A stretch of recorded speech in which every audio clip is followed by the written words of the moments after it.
If you've ever encountered a narcissist, whether in a personal relationship, at work, or even within your family, you might have observed something strange. The more understanding you are, the more they exploit you.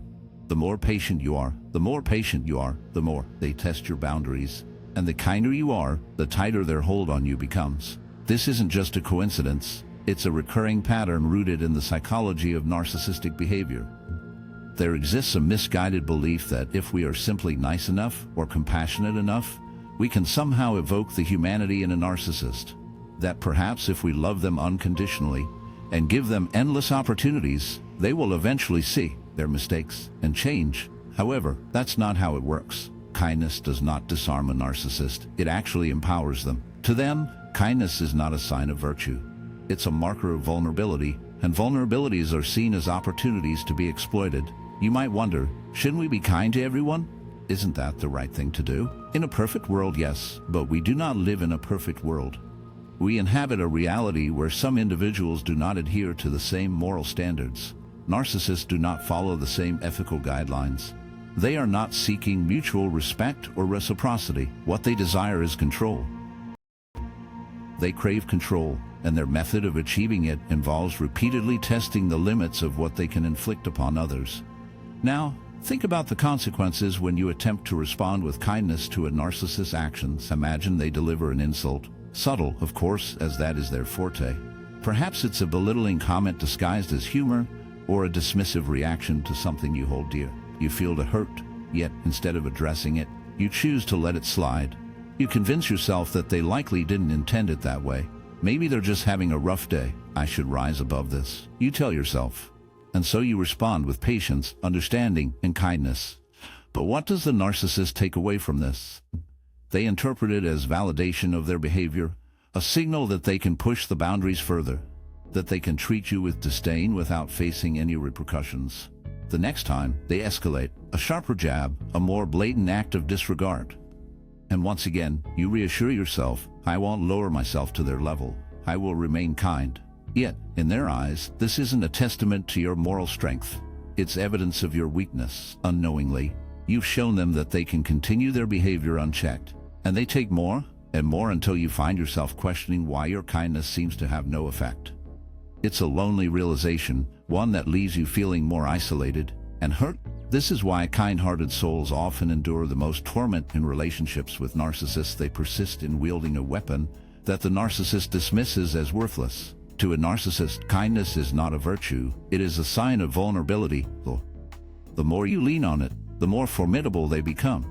It bolsters their sense of entitlement, nourishes their illusion of being untouchable, and deepens their conviction that they can endlessly take without ever returning the favor. Now, let's delve deeper into the chilling reality of power dynamics. In both personal relationships and the broader societal landscape, one truth stands starkly illuminated: power is not a gift. It is seized, and it is upheld through the establishment of boundaries. Those who fail to enforce these boundaries are not viewed as morally superior. They are merely seen as prey, easy to ensnare.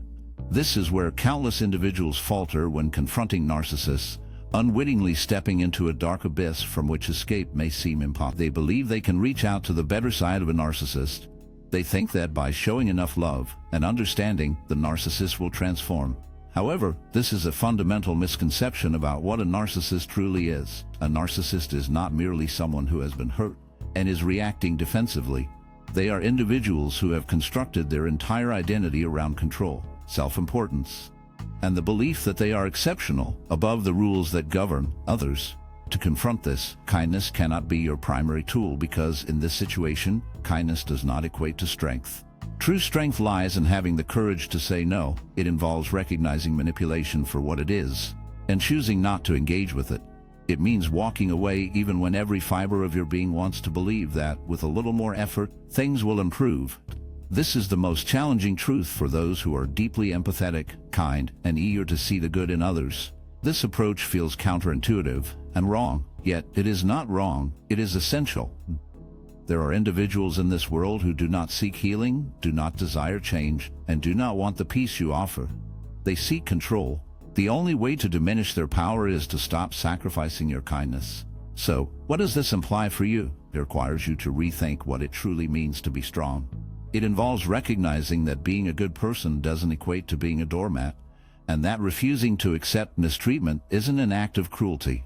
It's an affirmation of self-worth. Sometimes, the most courageous thing you can do isn't to be kind, but to be resolute, to stand firm in the truth of your own value, no matter how much the narcissist tries to undermine you. Ultimately, the moment you cease to empower the narcissist with your compassion is when they begin to lose their grip, and therein lies your genuine strength. If you've ever found yourself caught in the web of a narcissist, you may have experienced a peculiar frustration each time you attempt to share your feelings or seek some semblance of understanding. It seems to backfire. Instead of reciprocating, they distort your words, shift the blame, and somehow manage to portray themselves as the victim. The maddening cycle. Yet those who are inherently empathetic, who cherish fairness, kindness, and open communication, often find themselves ensnared in this trap. Why does this happen? Because they mistakenly believe the narcissist is playing by the same rules, but they are not. When you engage with a narcissist, it's crucial to realize that you're not interacting with someone who values truth as you do. You're facing someone who is deeply committed to preserving their own self-image, no matter the cost. The sadness in this realization is profound, as it highlights the painful disconnect between genuine intentions and the harsh reality of manipulation. They are not seeking a true connection. Their focus is on exerting control. One of the most effective methods they use to maintain that control is by manipulating your emotions against you. Consider what occurs when you attempt to reason with them. Perhaps you mention something that hurts you, a casual insult, a dismissive comment, or a breach of trust. You anticipate a typical conversation, a moment of introspection from them, but instead you are met with a flood of evasions. They label you as overly sensitive, claim you are overreacting, or shift the entire discussion, leaving you in a position where you find yourself apologizing to them. This is not a coincidence. It is a psychological tactic known as gaslighting, one of the narcissist's most potent strategies. They instill doubt in you, causing you to question your own reality until you are unsure if you even have the right to feel upset. This is crucial because if they can make you doubt yourself, they have succeeded. They have eroded your confidence, led you to second-guess your own perceptions, and in doing so, they have tightened their grip on you. So, what is the natural reaction to this? For someone who values compassion, they tend to try even harder. They clarify their points more thoroughly, become increasingly patient and understanding, believing that if they can just articulate their thoughts correctly, the narcissist will eventually come to reason. The harsh reality is that the narcissist is fully aware of your words. They simply choose to ignore them. This situation isn't about reason, it's about dominance. Many people make the mistake of continuing to engage, thinking that if they persist in the conversation, they might find a way to break through. What they fail to see is that the odds are stacked against them. The narcissist isn't interested in finding a solution. Their goal is to wear you down, to dismantle your defenses until you no longer have the strength to advocate for yourself. So, what can you do instead? If logic fails, and kindness only feeds their need for control, the answer is to withdraw. You must stop participating in their game. Understand that not every dispute warrants your involvement, that not every accusation needs a response, and that some individuals simply aren't worth the effort of reasoning with because they lack sincerity. Now, consider this from a broader psychological perspective. Humans are inherently driven to seek social harmony. We have a deep-seated need to be understood and to have our experiences acknowledged. When we face someone who denies us that validation, it stirs a profound longing within us. We become desperate to be heard, desperate for recognition. Yet, this is the very snare the narcissist lays for us. They present the chance for understanding just beyond your grasp, keeping you engaged and invested in the belief that, if you explain yourself one more time, they will finally comprehend your perspective. However, they won't, because their aim is not to understand. It's to maintain your position of trying to validate yourself, trying to gain their approval, trying to win a conflict that was never meant to be resolved. So, what occurs when you cease trying? When you stop providing the reactions they seek? When you stop explaining, defending, or justifying? The narcissist loses their hold because their power relies on your emotional involvement. When you no longer respond as they anticipate, when you refuse to let them draw you into their endless manipulation cycles, you disrupt their control. This is where true strength lies, not in arguing, reasoning, or proving your point, but in walking away from discussions that were never intended to reach a resolution. in recognizing when someone is not pursuing truth but rather control, and in consciously choosing to withhold your energy from them. This task is far from simple. It clashes with the very essence of a compassionate soul. For those who care deeply yearn for resolution. They cling to the belief in the inherent goodness of humanity, trusting that, beneath the surface, everyone possesses the capacity for understanding. Yet, this belief is a perilous one when faced with a narcissist, as not all individuals abide by the same moral compass. So, I pose this chilling question: are you prepared to confront that reality? Are you ready to accept that some souls are irretrievably lost to reason, that certain conflicts are futile, and that sometimes the most powerful act is to simply withdraw? For once you embrace this truth, everything shifts. You cease to squander your breath on those who refuse to listen. You stop allowing yourself to be ensnared in battles that are destined for defeat. And most crucially, you reclaim your energy, your tranquility, your very sense of worth. Ultimately, what truly dismantles a narcissist is not your arguments, your explanations, or your kindness, but your steadfast refusal to provide the reactions they so desperately crave. If you've ever attempted to establish boundaries with a narcissist, you may have noticed something unsettling the instant you utter a no. The moment you assert yourself, even in the slightest, the narcissist erupts in rage, resorts to manipulation, or wallows in self-pity. What's both fascinating and deeply maddening is their instinctive dance between these tactics, desperately seeking the one that will force you to relent. It's as if they possess an internal radar that detects vulnerabilities, searching for any chance to regain control. But what drives this behavior? Why do narcissists react so strongly when confronted with boundaries? The answer is rooted in their personality. A narcissist thrives on power, believing they are the focal point in every interaction. They perceive relationships not as equal exchanges, but as hierarchies where they must always prevail. Your boundaries challenge this notion. Your unwillingness to comply or be perpetually accommodating threatens the illusion they have created of being superior, of holding authority, and of having their needs prioritized over yours. Therefore, when you establish a boundary, they interpret it not as a healthy assertion of self-respect, but as an act of rebellion, which they find unacceptable. A common error people make when interacting with a narcissist is thinking that, with enough explanation, patience, and understanding, the narcissist will eventually honor their boundaries. This is a fundamental misunderstanding of how a narcissist functions. For them, it's not about miscommunication, but about defiance. Once they recognize your firmness, they don't pause to reconsider. They push back even harder. This is why empathetic individuals often find these situations so challenging. They believe in fairness, reciprocity, and mutual understanding. They believe that if they can articulate their boundary correctly and explain its significance, the narcissist will eventually relent. However, this is not how the situation operates. The narcissist seeks control rather than fairness. So, what occurs when a narcissist faces a boundary they cannot manipulate? What happens when they persist only to discover that you remain steadfast? They escalate their tactics. This escalation can manifest in various ways. Sometimes it is expressed through overt anger, insults, or attempts to intimidate you into submission. Other times, it is more insidious, guilt-tripping, adopting a victim mentality, or making you feel like the villain for asserting yourself. Many individuals ultimately give in, not because they think they are in the wrong, but because they feel drained, overwhelmed, and emotionally exhausted.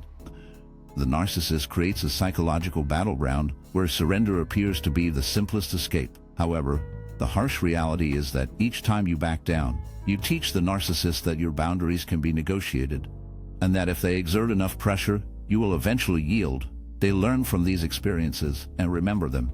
The next time you attempt to assert yourself, they will push even harder because they now understand that resistance can be overcome. So, what is the alternative?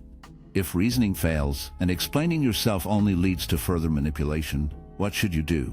You need to make your boundaries non-negotiable. And then, this is the heart-wrenching truth: you must back up your words with action. A boundary without enforcement is merely a plea, and the narcissist is all too aware of this. They test you not out of curiosity, but to gauge whether you truly stand by your declarations. When they come to understand that your boundary is not a negotiable point, but a resolute position, the balance of power shifts. You compel them to face a reality that lies beyond their control. However, enforcing boundaries with a narcissist is anything but simple. It often invites fierce resistance and sometimes even retaliation. The alternative, though, is far more devastating. If you permit a narcissist to trample over your limits, if you continually allow them to dictate the terms of your relationship, you slowly chip away at your own identity. You begin to feel that your needs are insignificant, that your emotions are secondary, and that the only way to keep the peace is through submission. This is exactly where the narcissist wants you to be. So, remember, these boundaries are not about changing the narcissist. They are about safeguarding your own well-being. You cannot compel a narcissist to respect you, but you can refuse to accept their disrespect. You cannot make them appreciate your needs, but you can choose not to sacrifice yourself for theirs. The weight of this realization can be heavy, but it is essential for your survival. When you finally establish that your well-being is non-negotiable, something profound occurs. The narcissist starts to lose their hold over you. While you can't force them to recognize your needs, you can choose not to sacrifice yourself for theirs any longer. In that moment, as you assert that your well-being is not up for discussion, the narcissist's grip begins to weaken. Their power has never stemmed from true strength. It has always relied on your willingness to give endlessly. Once you withdraw that, they are left with nothing but their own hollow existence. The reality is not if the narcissist will push your boundaries. They will undoubtedly do so. The real question is whether you will remain resolute in the face of their tests. Ultimately, the only one who can safeguard your dignity, your peace, and your identity is you. A narcissist's most potent weapon is not their arrogance or their cunning charm. It lies in their ability to make you doubt your own reality. This is why they don't just lie, they twist the truth. They don't merely exploit, they reshape situations to cast you as the one in the wrong. It's a lonely battle, but it's one you must fight for yourself. If they engage in this behavior frequently enough, and with enough conviction, they can guide you to a shadowy realm where your own perceptions become unreliable, where you start to question whether you were too harsh, too unkind, or too selfish for daring to assert yourself in the first place. This is no mere accident, it is a calculated tactic. The instant you begin to doubt your own judgment, the moment you seek their approval to discern right from wrong, you surrender your power. Nothing fuels a narcissist's dark desires more than the realization that they wield control not only over your actions, but also over your very sense of self. You might think, surely they can't do this unless I allow it. And in a sense, that's true. But here lies the sinister twist. Narcissists do not operate in a straightforward manner. They don't approach you and declare, I want you to doubt yourself. If they did, you would resist. Instead, they insidiously erode your confidence, piece by piece, often cloaked in a facade of concern. They utter phrases like, you're overreacting, you're too sensitive, or you always twist my words, framed as mere observations rather than direct assaults. These words seep into your mind, you ponder them, you question if perhaps, just perhaps, they hold a grain of truth. Once that seed of doubt takes root, they nurture it. Suddenly, it's not just a single remark. It morphs into a pattern.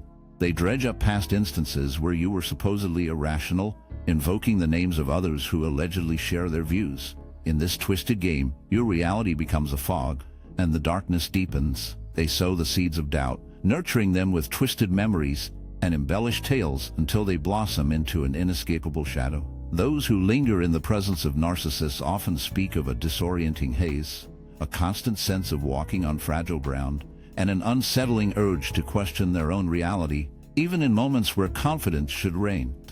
This isn't a reflection of inherent weakness. Rather, it is the result of a relentless conditioning that compels them to trust the narcissist's warped narrative over their own truth.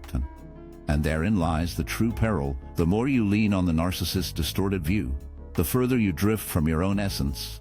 The more you seek their validation to determine your rightness or wrongness, the more you erode your own instincts. Over time, this breeds a dependency, one that is psychological, yet as binding as iron chains. The narcissist doesn't need to physically restrain you. They have already ensnared your mind in a web of manipulation. So, how do you escape this dark labyrinth? How do you reclaim your shattered sense of reality after it has been twisted for so long? The path to liberation is fraught with shadows, but it begins with the flicker of self-awareness. The initial step is the most daunting. You must summon the courage to trust yourself once more. Acknowledge that your emotions, perceptions, and instincts hold weight, even if the narcissist insists otherwise, especially when they do. This is where many falter. By the time they grasp the truth of their situation, They have often absorbed the toxic belief that they are unreliable narrators of their own lives. They hesitate, seeking reassurance, desperately searching for someone, anyone, to validate their feelings. Yet herein lies the danger. The more you chase external affirmation, the more you entrench the very patterns the narcissist has woven into your psyche. You teach yourself repeatedly that your own viewpoint is insufficient, and that is precisely what the narcissist desires. To escape this dark labyrinth, you must shatter that cycle, consciously and relentlessly remind yourself that your thoughts and feelings are valid, even in the face of silence or denial from others. Understand that just because someone challenges your reality does not render it false. This is not merely about emotional fortitude. It is a fight for your very existence. The moment you refuse to let the narcissist dictate your reality, their grip begins to weaken. Their words become mere echoes, no longer commands, no longer truths that must be obeyed. But brace yourself, for when you start to assert your own reality, the narcissist will not retreat without a fight. They will lash out, desperate to reclaim their power over you. They will dig in their heels. They will adamantly assert that you are wrong. They will label you as delusional, irrational, and selfish. They will proclaim that everyone else shares their perspective. In that chilling moment, the familiar shadows of self-doubt will slither back in, tempting you to retreat, to justify, to defend. Resist the urge. For each time you refuse to engage with their twisted reality, each time you stand firm in your truth, you weaken their hold. You strip them of their power to manipulate your story. Eventually, they will confront the one thing that terrifies them most, a soul who no longer relies on them to shape their existence. That is the moment when their facade begins to shatter. That is the moment when they can no longer contort you into the figure they desire. And that is the moment when you finally break free from their dark grasp,